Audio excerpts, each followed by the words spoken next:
Welcome back to Suns Valley Podcast, everybody. Unfortunately, James Jones was not able to or was not willing to do enough to get Kai Sotto or anyone for the Phoenix Suns in the 2022 draft. I want to explain, after doing a deep dive into the Kai Sotto situation, what happened and what might have prevented it, and talk about whether or not we might still have a chance to get him. Before I do, like and subscribe. This will be my final Kai Sotto video on this channel. If we don't draft him, if the Suns are lucky enough to get him, of course I'll keep covering him.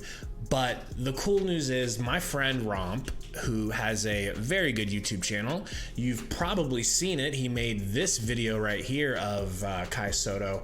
We're good friends. We decided to band together and start a new Kai Sotto only channel where we are going to follow his every move in the offseason during his journey towards getting to the NBA, because, well, we learned from his agent that he had opportunities to get to the NBA. He could be in the NBA right now. So if you think he should fire his agent, let me know in the comments below. But here's our channel, Kai Sotto season. If you guys want us to continue covering Kai, go sub to this channel. If you want to check the video out, our first video out, and give us a like, that'd be helpful too. But if we get enough people interested in this, we're going to cover Kai Sotto for probably his whole career. So be sure to go and like that. I'm sorry to waste your time with that. Let's get back to Kai Sotto in the draft. He got overlooked, but a couple of things here. This was a stacked draft, and I really feel like when Christian Koloko got drafted by the Raptors in the second round, that might have been his last real chance to get snagged in the second round.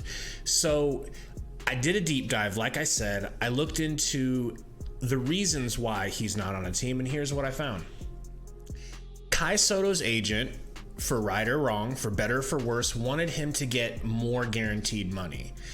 It's funny because another buddy of mine, Gary, was telling me, dude, the night before the draft, he says, dude, any team that's smart enough to draft him is going to make like $1 trillion in jersey sales alone. So someone is going to draft him. Someone is going to spend a second round pick, which usually isn't that valuable, on a guy who they can make $1 trillion off of. Now, obviously I'm being facetious with trillion, but a lot of money can be made off of Kai Sotto's jersey sales alone. So what's the worst that happens? You draft this kid, you stash this kid, and his jersey sales keep going up, and if you have an injury, you bring him in and you play him. Well, guess what?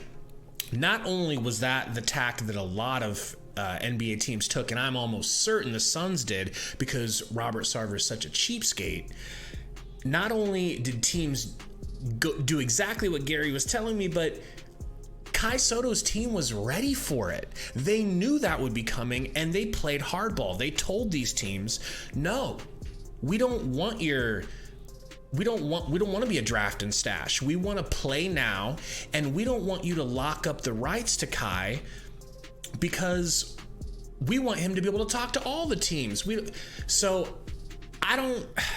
I didn't like his agent right off the bat. If you watch the interview with Kai Sotto and his agent last night, I'm sure you didn't really like his agent either. He came across a little bit rough. He didn't seem like he really wanted to be there. He seemed like he was kind of fed up with all of what he deemed toxicity from the Filipino market, the media market. And it seemed like he had something against the fans, to be honest. But even though I initially didn't like him, I understand what he's doing, and I don't know if he's doing the worst thing for Kai. He's putting Kai in a situation where next season there's going to be more interest in him, and next season he can get guaranteed money. The only thing is, I just don't like that he's not going to play in the summer league. I think the best move for him was getting into NBA competition as fast as possible. However, the Suns had a situation like this with Bogdan Bogdanovic of the Hawks, and honestly I don't even remember where he's at now, but you remember Bogdan when we drafted him. He didn't want to come play for us. We waited a year. He didn't want to come play for us. He stayed. He kept getting better. And when he came to the NBA, he was more NBA ready. I've seen it in other situations other than Bogdan, but that's just one that involves the Suns. I could see Kai Sotto getting better, getting bigger, getting stronger. And he doesn't want to be tied down to one team when that happens. So let me know in the comments, what do you think about Kai Sotto's agent? Were you upset with that? Do you guys understand?